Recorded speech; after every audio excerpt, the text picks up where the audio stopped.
Now, before I get into these questions in the first hour of the roundtable, why in the world was it only four questions? When they said they were going to have plenty of questions and all of that, and each one would be 8 minutes. If you divide out 8 minutes per question, you should not get to only four questions. What did you think about only four questions being covered?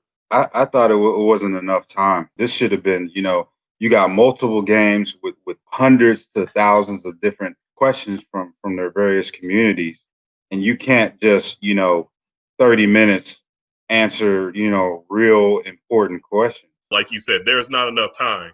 When Hmm. you have 11 people, two for each game, basically, you know, Hmm.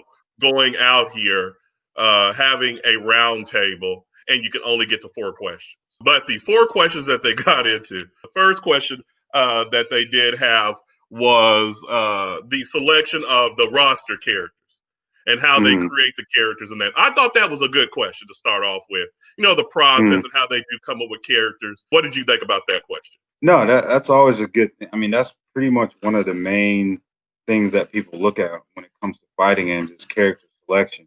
Of course, if it's a series game, people are gonna want to see, legacy characters, and they also want to see new characters, and that's when the company themselves have to go to the drawing board and create characters that people enjoy to play and to see being played.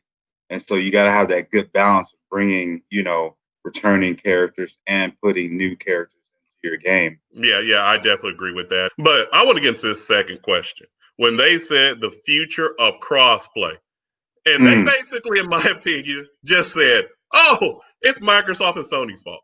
I did like the answers on this because I don't know if you saw Harada and Okubo, the director of Soul Calibur 6. They were just basically like, we've tried in the past to, have crossplay with Sony and Microsoft, and they just wouldn't do it. I mm, was very disappointed with their answers on that question. I thought that they could have come up with that more because we know that we are the only genre of gaming that does not just have crossplay as a standard. mm, This was something that I thought they should have got more in depth in and been more upfront. That they just have not done that.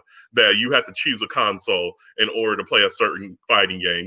This is something that shouldn't be because they are missing out on getting so many more people into the FGC by not demanding that crossplay and cross-platform play just be a standard when it comes to fighting games.